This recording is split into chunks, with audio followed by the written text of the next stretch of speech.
"You don't belong in this seat."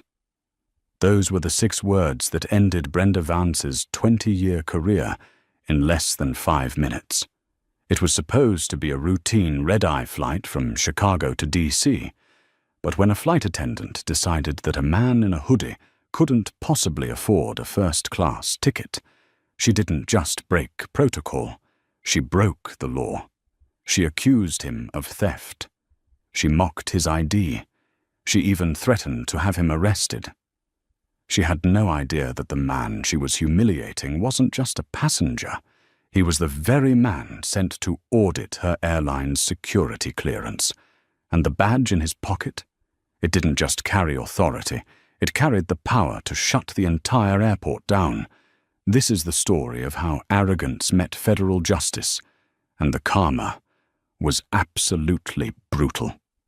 The rain was hammering against the reinforced glass of O'Hare International Airport, creating a blurred grey curtain over the tarmac.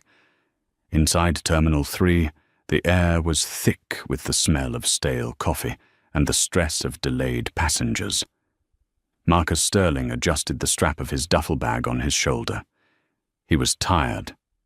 Not the kind of tired that comes from a lack of sleep, but the deep, bone-weary exhaustion that comes from 3 weeks of undercover field operations in Seattle. Marcus was a large man, standing 6'3", with broad shoulders that filled out his charcoal grey hoodie.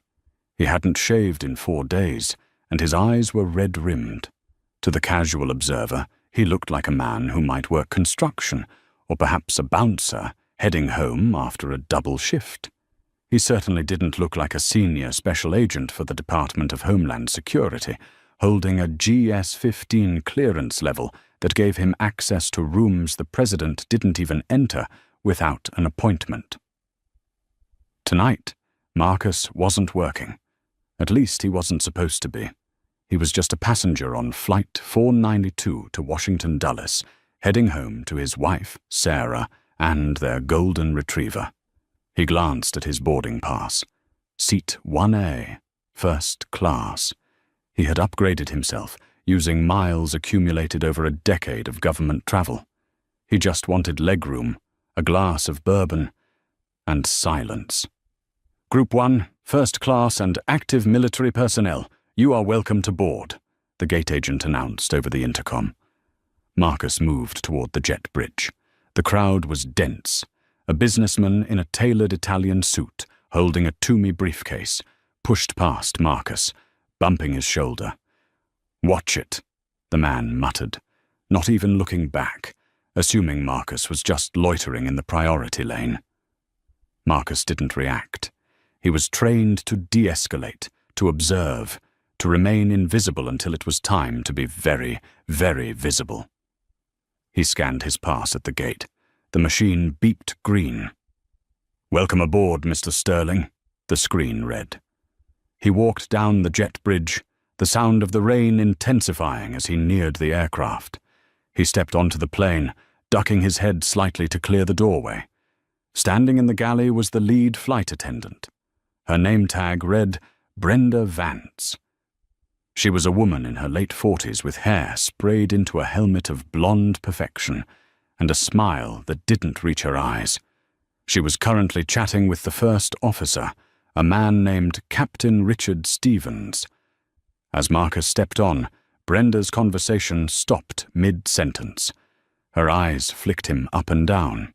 She took in the scuffed Timberland boots, the faded jeans, the hoodie, and the unshaven face. "Good evening," Marcus said, his voice deep and polite.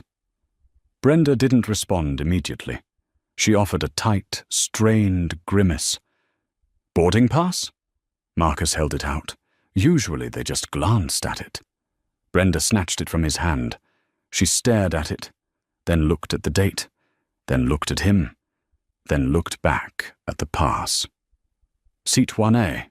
she asked, her tone rising in a way that suggested a question and an accusation simultaneously. "That's right," Marcus said, reaching for the slip of paper. She pulled it back slightly. "Sir, are you sure you didn't pick this up off the floor? This is a first-class assignment." The first officer, Captain Stevens, chuckled softly, leaning against the cockpit door frame, watching the interaction with amusement. Marcus felt a familiar heat rise in his chest, but he pushed it down. "I'm aware of what class it is. I bought the ticket. Can I have my pass back? I'd like to stow my bag." Brenda hesitated for a long, uncomfortable second before handing it back. She didn't say, "Thank you," or "Enjoy your flight." She simply turned her back to him and resumed talking to the pilot. "Unbelievable," Marcus heard her whisper as he walked past. "Standards are just dropping everywhere." Marcus walked to seat 1A. It was a window seat. He tossed his duffel into the overhead bin. As he reached up, his hoodie lifted slightly, revealing the leather belt at his waist. There was no weapon there. He had checked his service firearm in a lockbox in the hold to avoid the hassle of carrying it in the cabin while off duty. But the quality of the belt and the way he moved suggested a discipline that didn't match his clothes. He sat down, put in his noise-cancelling earbuds, and closed his eyes. "Just get me to DC," he thought. He had no idea that Brenda Vance was currently in the galley, tapping furiously on her manifest tablet, convinced that a crime was in progress. 10 minutes passed. The plane was filling up. The businessman who had bumped into Marcus earlier was now sitting in 1C across the aisle. He was sipping a pre-flight champagne and glaring at Marcus, clearly annoyed that his view was spoiled by someone dressed so casually. Marcus had his eyes closed, trying to drift off before takeoff. Suddenly, a sharp tap on his shoulder jolted him. He pulled out an earbud and looked up. It was Brenda. She wasn't smiling anymore. She was standing over him with her hands on her hips, blocking the aisle. "Sir, I need to see your boarding pass again," she said loudly. The cabin went quiet. The ambient noise of passengers settling in seemed to drop away. The businessman in 1C lowered his glass. Marcus sighed, reaching into his pocket. "Is there a problem?" "We'll see," Brenda said. She took the pass again. "I've been checking our manifest. There seems to be a discrepancy." "A discrepancy?" Marcus asked, his brow furrowing. "I scanned in at the gate. The machine turned green." "Machines make mistakes," Brenda snapped. "And people manipulate machines." She held the pass up to the light as if looking for a watermark. "This ticket is issued to a Marcus Sterling. Is that you?"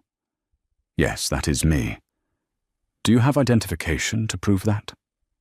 Marcus sat up straighter. This was escalating beyond a rude flight attendant. This was becoming harassment. "I showed my ID at TSA. I showed it at the gate. I am already seated. And I am the lead flight attendant on this aircraft, and I have the authority to verify the identity of any passenger I deem suspicious," Brenda declared. She used the word suspicious like a weapon. "Suspicious?" Marcus repeated, his voice dropping an octave, becoming colder. "Because I'm wearing a hoodie?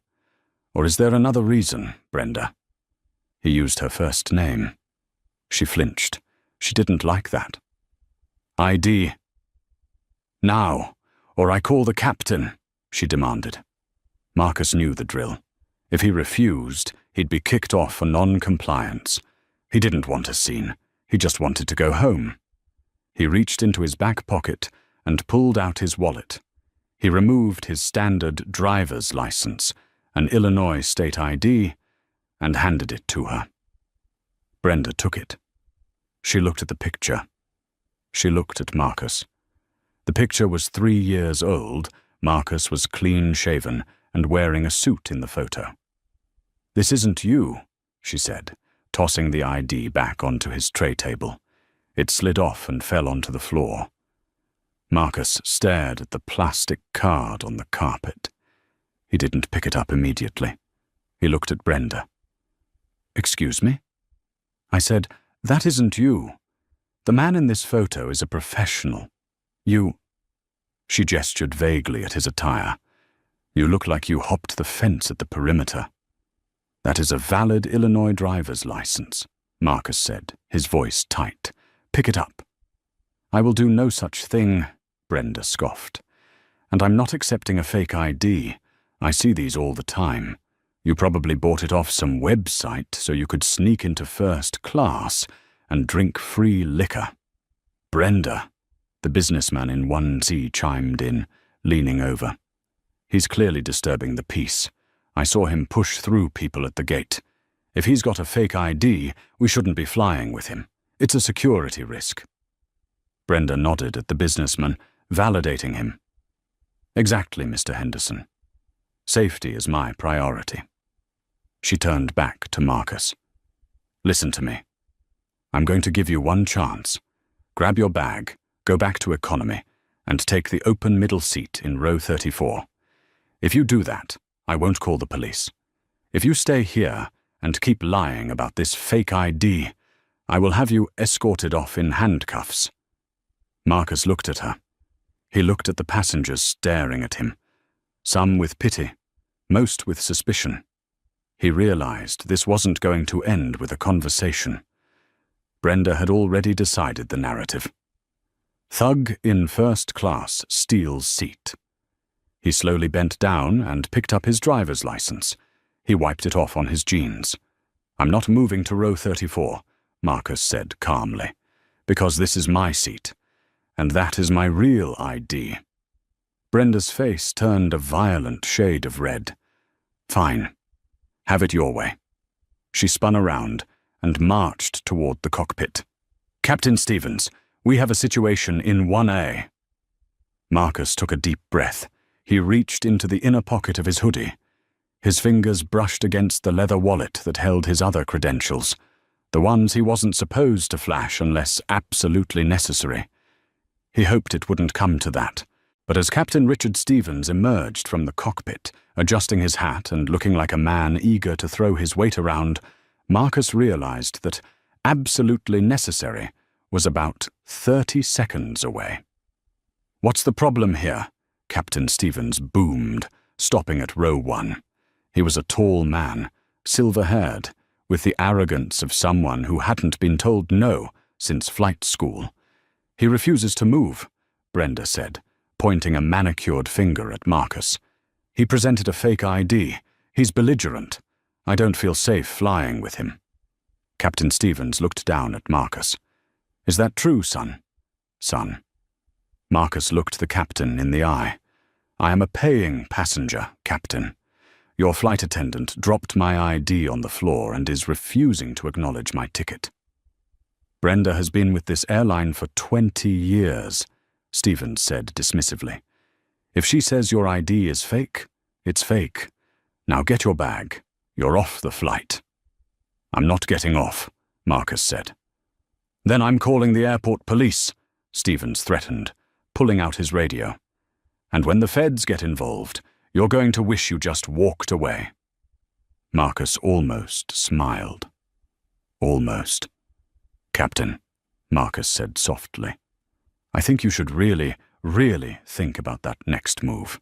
Because if you call the police, this plane isn't taking off tonight, and you are going to lose your job." "Are you threatening me?" Stevens shouted, his spit flying slightly.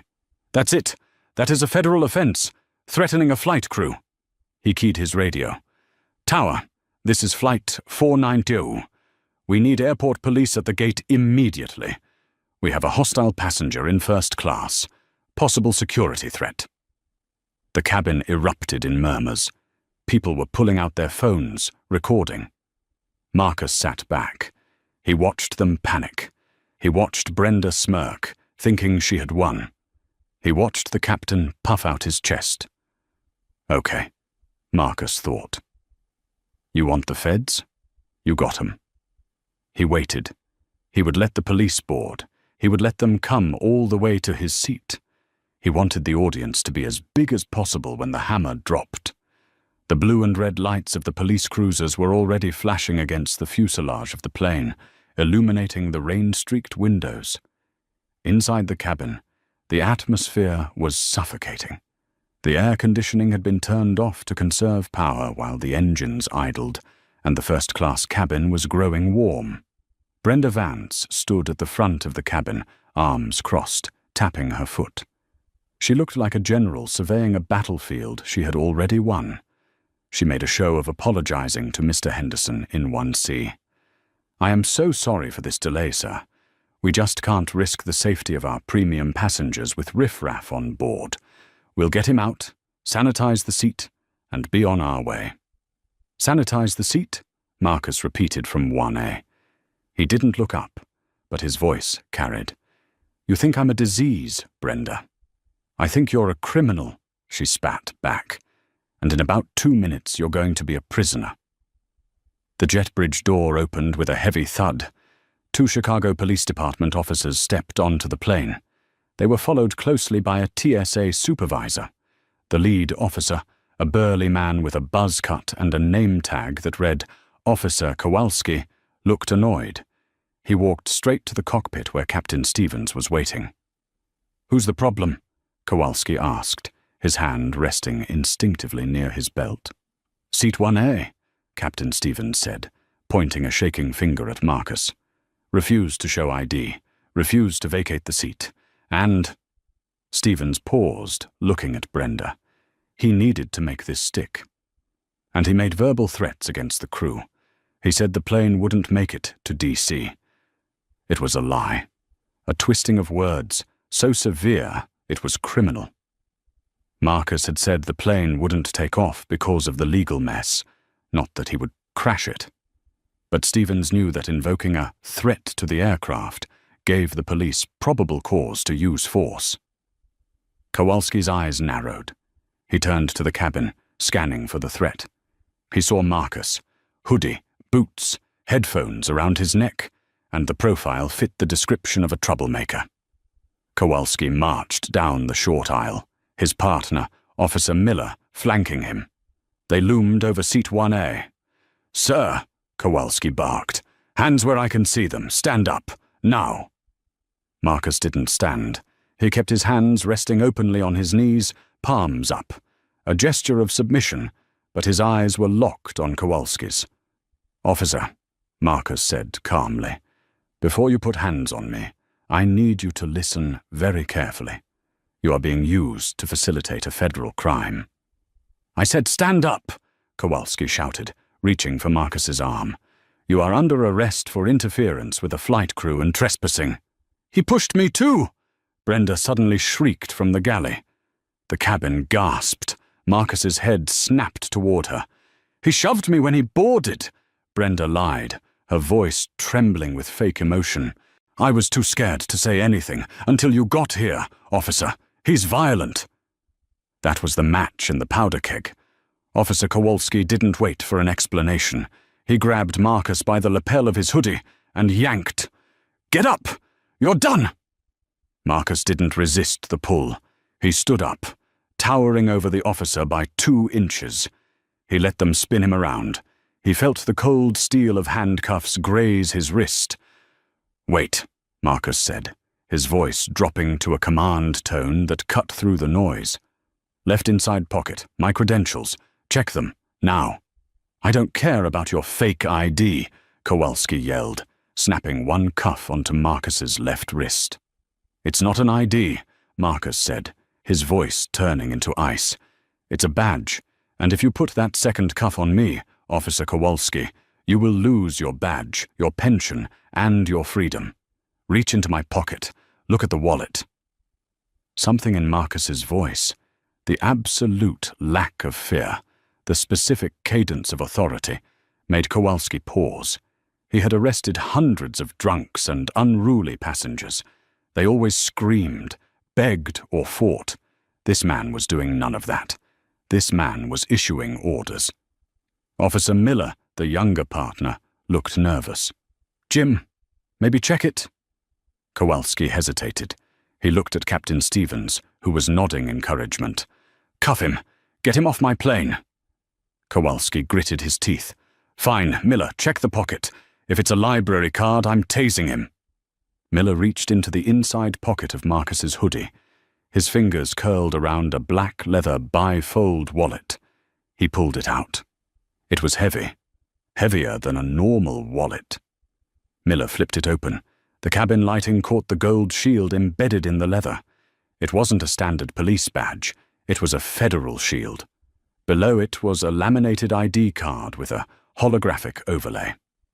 Department of Homeland Security, Senior Special Agent Marcus Sterling clearance, top secret. SCI Miller froze. He looked at the photo. It was Marcus. He looked at the badge number. "Jim," Miller whispered. His face went pale. "What is it? A fake?" Brenda asked, stepping closer, eager to mock him. Miller looked up at his partner. "Jim, take the cuff off. Right now." "What?" "Take it off," Miller hissed, shoving the badge into Kowalski's face. "It's DHS. He's a senior special agent. He's Internal Affairs Audit Division." Kowalski stared at the gold shield. The words Homeland Security seemed to scream at him. He looked at the handcuffs on Marcus's wrist. He looked at Marcus. Marcus's expression hadn't changed. He looked like a statue of judgment. "Unlock it," Marcus whispered. Kowalski fumbled for his key. His hands were shaking. The click of the handcuffs releasing sounded like a gunshot in the silent cabin. Marcus rubbed his wrist slowly. He took the wallet back from Miller and held it up, high, so the entire first-class cabin could see it. He turned slowly, facing Brenda Vance and Captain Stevens. "My name is Special Agent Sterling," Marcus announced, his voice booming without shouting. "I am the lead auditor for the Transportation Security Administration's Insider Threat Program. I was sent here to test the security protocols of this airline." He took a step toward Brenda. She backed up until she hit the bulkhead. "And you just failed," Marcus said. "Spectacularly." The silence on Flight 492 was absolute. You could hear the rain hitting the roof, but inside, nobody dared to breathe. The businessman in 1C, Mr. Henderson, slowly put his champagne glass down and tried to shrink into his seat. Brenda's mouth opened and closed like a fish out of water. I didn't know. I looked like a black man in a hoodie?" Marcus finished the sentence for her. "And that was enough for you to accuse me of theft, falsify a police report, and lie about a physical assault to a law enforcement officer?" Brenda's face crumbled. I thought you were a threat." "No," Marcus said. "You are the threat." He turned to the police officers. "Officer Kowalski." "Yes, sir." Kowalski stood at attention, sweating profusely. "Secure the cockpit," Marcus ordered. "Captain Stevens is detained." "Detained?" Captain Stevens shouted, though his voice cracked. "You can't do that. I'm the captain of this vessel." "Not anymore," Marcus said. He pulled out his phone. "You just utilized federal law enforcement resources to file a false report against a federal agent to cover up a discrimination issue. That is a felony under Title 18, Section 1001. You are a security risk." Marcus dialed a number. He put it on speakerphone so the crew could hear. "Director's office," a crisp female voice answered. "This is Agent Sterling, badge 4992 Alpha. I need an immediate patch through to Assistant Director Davis at the Chicago field office. Priority 1. Hold, please." The hold music played for 3 seconds, a surreal, jaunty tune, before a gruff voice cut in. "Sterling, I thought you were off the clock. Why am I getting a Priority 1 alert from a plane on the tarmac?" "Director Davis," Marcus said, staring dead at Captain Stevens. "I am on Flight 4922. I have just been assaulted and unlawfully detained by the flight crew. The pilot in command, Captain Richard Stevens, and lead flight attendant, Brenda Vance, have fabricated a security threat to have me removed. I need a full grounding order for this aircraft immediately." "Are you hurt?" Davis asked, his voice hardening. No, sir. But I was handcuffed by CPD based on false statements provided by the crew. They cuffed you? Davis sounded incredulous. Jesus. All right. Consider it done. I'm contacting the FAA tower now to pull their flight plan. I'm sending a tactical team to secure the aircraft and extract the crew. Do not let anyone leave that plane, Sterling. Copy that? Marcus hung up. He looked at Captain Stevens. The captain's face was grey. The arrogance was gone, replaced by the terrifying realization that his pension, his license, and his freedom were dissolving in real time. You can't be serious, Stevens whispered. I made a mistake. Let's just talk about this. We are way past talking, Richard, Marcus said. You wanted the police? You have them. Marcus turned to the passengers. He saw the phones pointing at him. Ladies and gentlemen, he addressed the cabin. This flight is cancelled. This aircraft is now a crime scene. I apologize for the inconvenience, but we will have a new crew and a new aircraft for you within the hour. However, these two individuals, he pointed to Brenda and Stevens, will be leaving with the police. Officer Kowalski, Marcus said. Yes, Agent Sterling? Arrest them. On what charge? Kowalski asked, though he was already reaching for his cuffs, eager to get on the right side of this disaster. Interfering with a federal agent, filing a false police report, and conspiracy to violate civil rights. Marcus looked at Brenda. And for Ms. Vance? Add assault. She claimed I pushed her. Since that is a lie, and she used it to weaponize the police against me, we're going to let a judge decide how to interpret that. Brenda let out a sob. I didn't mean it. Please, I have 20 years. And you just ended them in 20 minutes, Marcus said, cold, hard, and final, as Kowalski handcuffed the captain and Miller handcuffed a weeping Brenda Vance. The businessman in 1C, Mr. Henderson, cleared his throat. Agent Sterling. Marcus turned his gaze to the man who had cheered for his removal. I think I might have video evidence, Henderson stammered, holding up his phone. I recorded the whole thing. Just in case, you know. You need proof she lied. Marcus looked at the man with disdain. A coward who sided with power, now flipping to save his own skin. Keep it, Marcus said. The feds will be confiscating all phones for evidence shortly. You can explain to them why you encouraged the harassment. Henderson slumped back in his seat. A siren wailed outside, louder than the others. Through the window, the passengers could see black SUVs swerving onto the tarmac, bypassing the airport security gates. The doors opened, and men and women in windbreakers with DHS and FBI emblazoned on the back poured out.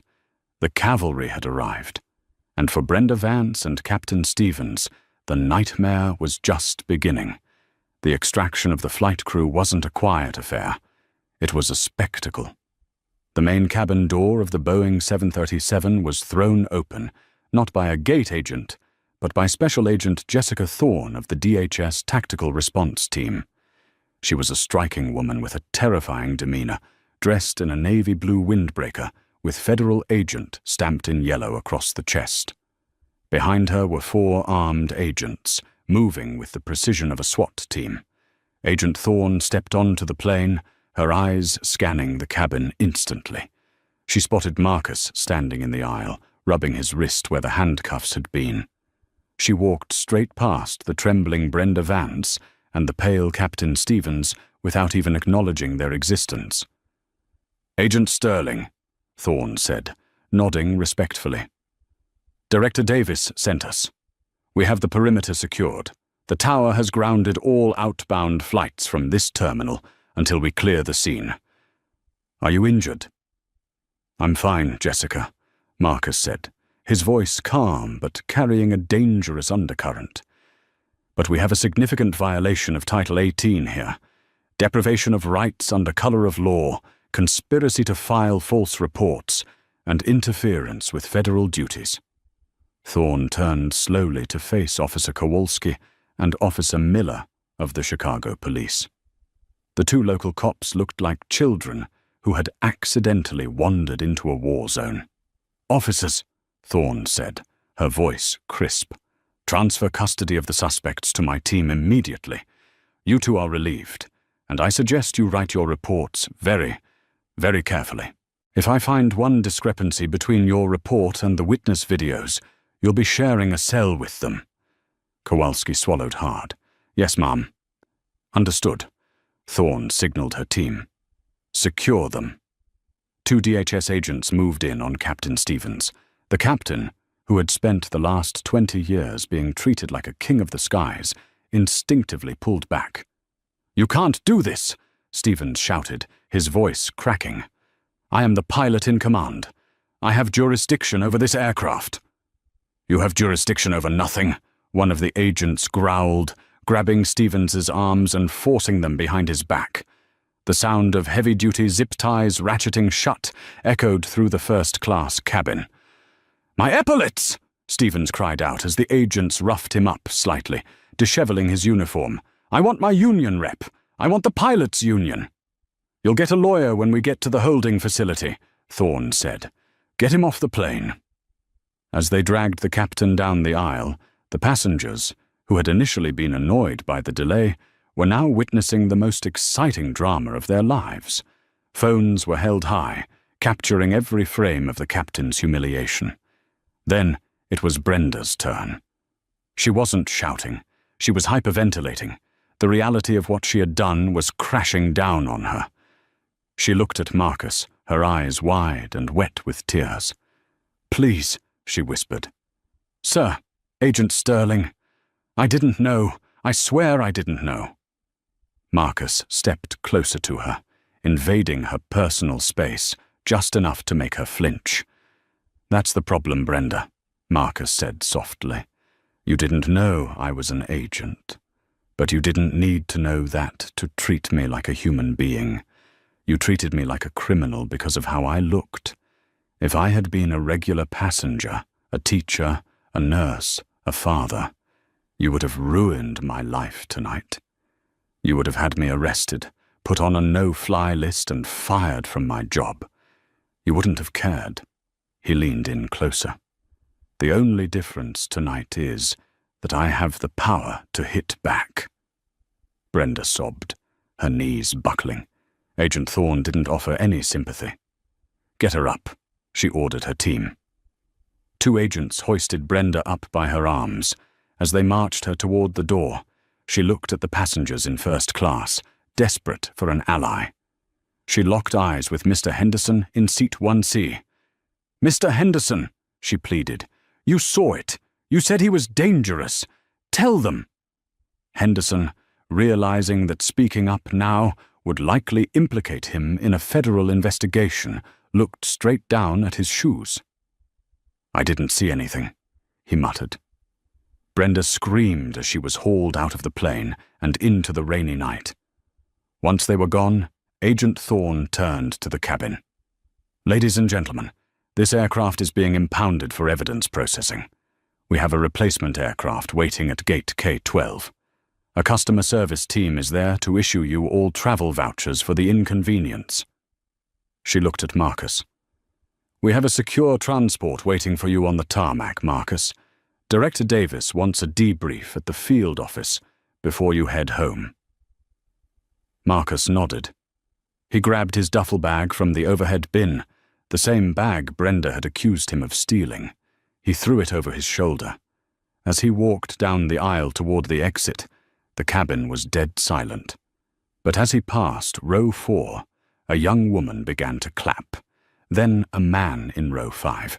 Within seconds, the entire plane was applauding. It wasn't just applause. It was a release of tension, a cheer for justice served cold. Marcus didn't smile. He didn't wave. He just walked out into the rain, ready to finish what Brenda Vance had started. The interrogation room at O'Hare's DHS substation was designed to make people uncomfortable. The walls were cinder block, painted a peeling shade of institutional grey. The air conditioner hummed loudly, keeping the room at a frigid 60 degrees. There were no windows, just a steel table and 3 metal chairs. Captain Richard Stevens sat on one side of the table. He had been stripped of his belt, his shoelaces, and his tie. He looked small. The arrogance that had filled the cockpit was gone, replaced by the shaky terror of a man realizing his life was over. The door buzzed and opened. Marcus Sterling walked in, holding a thick file folder. He was followed by a man in a sharp grey suit, Assistant U.S. Attorney David Ross. Ross was known in Chicago as the Shark for his ruthlessness in prosecuting federal crimes. Marcus sat down opposite Stevens. Ross stood by the door, leaning against the wall, arms crossed. "Water?" Marcus offered, sliding a plastic cup across the table. Stevens stared at it. "I want to go home." "I know," Marcus said calmly. "But you're not going home tonight, Richard. In fact, based on what we've found in the last hour, you might not be going home for a very long time." "This is insane," Stevens stammered. "I made a judgment call. I thought you were a security risk. You were unkempt. You were aggressive." "Aggressive?" Marcus opened the file. "I have the audio from the cockpit voice recorder, Richard. We pulled it 10 minutes ago." Stevens went pale. "What?" "The CVR," Marcus repeated.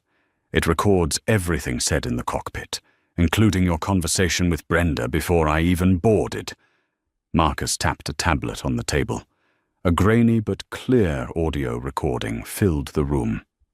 Voice of Brenda. "Looks like they're letting anyone in first class these days. Look at the guy in the hoodie in the queue. Probably a drug dealer or a rapper." Voice of Stevens. "Don't worry, honey. If he gives you any lip, we'll toss him. I'm not hauling trash to D.C. tonight." Marcus stopped the recording. The silence in the room was deafening. "Trash," Marcus said, the word hanging in the air. "That's premeditated, Richard. You decided to kick me off before I even stepped on the plane. You didn't react to a security threat. You conspired to create one." Attorney Ross spoke up from the corner. "That's a violation of 18 U.S. Code, paragraph 241, Captain. Conspiracy against rights. 10 years in federal prison. Plus, filing a false report to the FAA. Another 5 years." Stevens put his head in his hands. I have a pension. I'm 2 years from retirement." "Your pension is gone," Ross said cheerfully. "The airline's morals clause kicks in the moment you are indicted for a felony. You're fired, Richard, effective immediately." Stevens looked up, tears streaming down his face. "Please, I have a mortgage. My wife. You should have thought about your wife before you weaponized the police against a federal agent," Marcus said, his voice void of pity. "But here is the twist, Richard, and this is the part you're really going to hate." Marcus flipped a page in the file. "I wasn't just flying home. I lied to you on the plane. I am an auditor, yes. But I've been investigating your airline for 6 months. We've had reports of racial profiling on this specific route for a long time." Marcus leaned forward, his eyes boring into Stevens. "I was the bait, Richard, and you took it hook, line, and sinker. Every move you made, every lie you told, every procedure you violated. It was all documented. You didn't just ruin your own career. You exposed your airline to a massive Department of Justice lawsuit. Their stock dropped 4% in after-hours trading just because the news of your arrest leaked." Stevens looked like he was going to vomit. "Now," Marcus said, closing the file, "we're going to bring Brenda in, and I'm going to give you a choice. You can go down for everything: the conspiracy, the assault charge, the false reporting, or what?" Stevens whispered. "Or you tell us everything," Marcus said. We know Brenda has done this before. We know she has a side business selling confiscated items from passengers she kicks off. We've been tracking her finances. If you testify against her, if you admit that she instigated this and you just went along with it, we might recommend a plea deal. You'll still lose your license. You'll still be fired. But maybe you don't die in prison. Stevens didn't hesitate. The loyalty of the cockpit evaporated instantly in the face of survival. "She told me to do it," Stevens blurted out. "She said she wanted his seat for her boyfriend who was flying standby in economy. She said if we kicked the guy in 1A off, she could move her boyfriend up. That's why she did it. It wasn't just racism, it was fraud." Marcus and Attorney Ross exchanged a look. "Fraud," Marcus said, a small smile finally touching his lips. "Now that makes this a whole lot more interesting." Marcus stood up. "Keep writing, Richard. Don't stop until you run out of ink." He walked out of the room, leaving the broken captain to write his own confession. In the hallway, Brenda Vance was sitting on a bench, handcuffed to a metal rail. She looked up as Marcus exited. Her mascara was running down her face. "He's talking, Brenda," Marcus said as he walked past her. "He's telling us about the boyfriend and the standby scam." Brenda's scream of rage echoed through the hallway as Marcus walked toward the exit, his phone buzzing with a call from the director. The night was far from over. The interrogation room where Brenda Vance sat was different from the captain's. It was smaller, hotter, and smelled faintly of ammonia. She had been stripped of her airline scarf, her jacket, and her dignity. Her mascara had dried into black streaks down her cheeks. She was still clinging to the hope that this was all a misunderstanding. Surely, she thought, the airline will protect me. I'm a senior employee. I have union rights. The door opened. It wasn't Marcus Sterling who entered. It was Agent Jessica Thorne, followed by a man Brenda recognized instantly. It was Gary.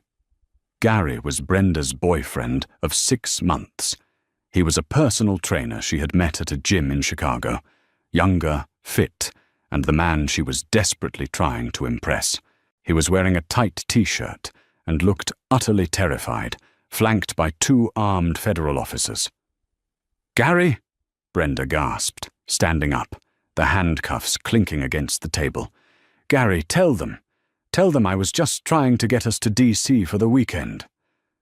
Gary didn't look at her. He looked at the floor. He looked at the wall. He looked anywhere but at Brenda. "Sit down, Miss Vance," Agent Thorne commanded. Brenda sat, her eyes fixed on Gary. "Gary, why aren't you saying anything?" Agent Thorne placed a document on the table. "We just interviewed Mr. Gary Wilson here. He was waiting at the gate for you to clear up the seat situation. He claims he had no knowledge that you intended to frame a passenger to get him an upgrade." Thorne leaned in. "Is that true, Brenda? Or was Gary part of the conspiracy?" Brenda looked at Gary, waiting for him to defend her, waiting for him to say, "No, we did this together. I love her." Gary finally looked up. His eyes were cold. "I didn't know she was going to call the cops on a guy, Agent. She just texted me and said, 'I'm clearing seat 1A. Get ready to board.' I thought she meant the seat was empty. I didn't know she was going to ruin some dude's life." "Gary!" Brenda screamed. "I did it for you. You said you'd never flown first class. I wanted to give you a surprise." "A surprise?"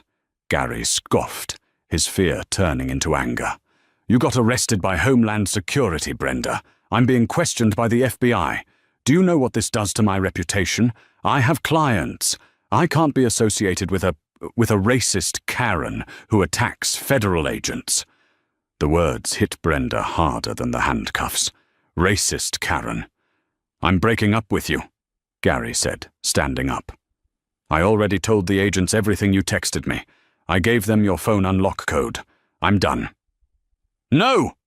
Brenda wailed, reaching out, but the chain on her cuffs snapped taut. "Gary, don't leave me here," Agent Thorne signaled the officers. "Get Mr. Wilson out. He's a witness for the prosecution now." As the door slammed shut on Gary, leaving Brenda alone with Agent Thorne, the reality finally set in. She had lost her job. She had lost her freedom. And now, the man she had committed the crime for had turned on her to save his own skin. Thorne sat down and opened a laptop. She turned the screen toward Brenda. "And it gets worse, Brenda," Thorne said, her voice devoid of sympathy. "Mr. Henderson, the passenger in 1C who you thought was on your side. He uploaded his video to Twitter 20 minutes ago. It has 2 million views." On the screen, Brenda saw herself. The video was clear. It showed her screaming, lying about being pushed and mocking Marcus's clothes. The comments scrolling underneath were brutal. "Fire her immediately. She belongs in jail." Imagine being this arrogant to a DHS agent. Rest in peace to her career. "The airline just issued a press release," Thorne read from her phone. "Liberty Air condones zero tolerance for discrimination or dishonesty. Ms. Brenda Vance has been terminated for cause, effective immediately, and we are cooperating fully with federal prosecutors." Brenda put her head on the metal table and let out a long, guttural howl of despair. The karma wasn't just hitting her. It was crushing her. The air inside the Dirksen Federal Courthouse in downtown Chicago was heavy, thick with the scent of floor wax and the nervous sweat of the accused. Outside, a thunderstorm was brewing, mirroring the mood inside courtroom 402. This wasn't just a trial. It had become a national spectacle. The first-class profiling case had dominated the news cycle for months. What started as a rude flight attendant trying to sneak her boyfriend an upgrade had unraveled into a massive exposure of systemic negligence within Liberty Air. Marcus Sterling sat in the front row of the gallery, his posture rigid. Today there was no hoodie, no Timberland boots, and no stubble. He was dressed in his full Department of Homeland Security dress uniform. The navy blue fabric was sharp, and the gold badge on his chest caught the harsh fluorescent lights of the courtroom. Beside him sat his wife, Sarah, her hand resting reassuringly on his arm. On the other side of the aisle sat the defendants. Former Captain Richard Stevens looked like a shell of the man who had once commanded a Boeing 737. The silver hair that used to look distinguished now looked thin and frazzled. He sat slumped over the defense table, avoiding eye contact with the gallery. He knew his career was over. Today was just about finding out how much of his life he would lose along with it. But it was Brenda Vance who drew the most attention. She looked unrecognizable. The layers of makeup were gone, leaving her face pale and drawn. She wore a bright orange jumpsuit provided by the Metropolitan Correctional Center, where she had been held without bail due to the flight risk designated by the prosecution. Her eyes darted around the room frantically, looking for an ally. She looked at the back row of the gallery and froze. Sitting there, looking uncomfortable in a cheap suit, was Gary, her ex-boyfriend, the man she had committed the crime for. He wasn't there to support her. He was there because the prosecution had subpoenaed him as a character witness against her. He refused to even look in her direction, whispering to a young blonde woman sitting next to him. Brenda felt a bile rise in her throat. He brought a date, she realized with horror. To my sentencing. "All rise," the bailiff bellowed, his voice cutting through the murmurs. The heavy oak door behind the bench swung open, and Judge Samuel Harrigan swept into the room. Harrigan was a legend in the federal circuit, a man known as the Hammer for his disdain for corruption and abuse of power. He didn't walk, he marched. He took his seat, adjusted his spectacles, and stared down at the two defendants over the rim of his glasses. The silence in the room was absolute. "We are here for the sentencing in the matter of United States v. Vance and Stevens," Judge Harrigan began, his voice low but vibrating with authority. "I have read the pre-sentencing reports. I have watched the video evidence recorded by Mr. Henderson, and I have reviewed the extensive testimony provided by Special Agent Sterling." The judge turned his gaze first to the former captain. "Richard Stevens, please stand." Stevens stood up, his legs shaking visibly. "Mr. Stevens," the judge said, his tone filled with disappointment. "You held a position of supreme trust. A captain is the ultimate authority in the sky. Passengers trust you with their lives. But on that night, you abdicated that responsibility. Instead of de-escalating a conflict, you chose to protect a toxic culture. You conspired to file a false federal report, claiming a security threat where none existed, simply to appease a subordinate." Stevens looked down at his shoes. I just wanted a smooth flight, Your Honor." "No," Harrigan snapped. "You wanted an easy way out, and in doing so, you weaponized the police against a man who outranked you in every possible way." Harrigan opened a folder. "The Federal Aviation Administration has already permanently revoked your pilot's license. You will never fly again. But that is not punishment enough for the felony of conspiracy against rights. I sentence you to 30 months in federal prison to be served immediately. Following your release, you will pay a fine of $75,000 to cover the cost of the police operation you falsely triggered." Stevens let out a ragged breath, closing his eyes as the reality of 2.5 years in a cell washed over him. He slumped back into his chair, burying his face in his hands. "Brenda Vance," Judge Harrigan called out. "Stand up." Brenda scrambled to her feet. She was trembling so hard the chains on her ankles rattled against the chair legs.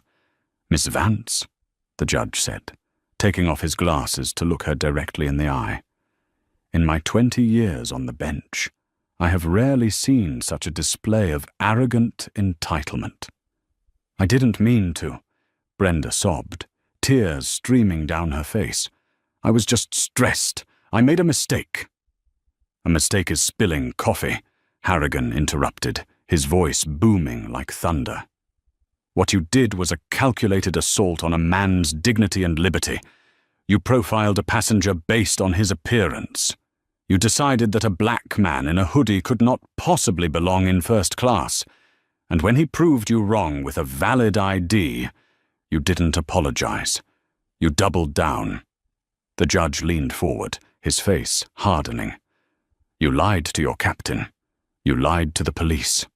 You claimed assault when none occurred. You were willing to send an innocent man to jail, ruin his reputation, and destroy his life, just so you could steal his seat for your boyfriend." The judge gestured to the back of the room. "A boyfriend, I might add, who testified that you planned this entire charade via text message before the passenger even boarded."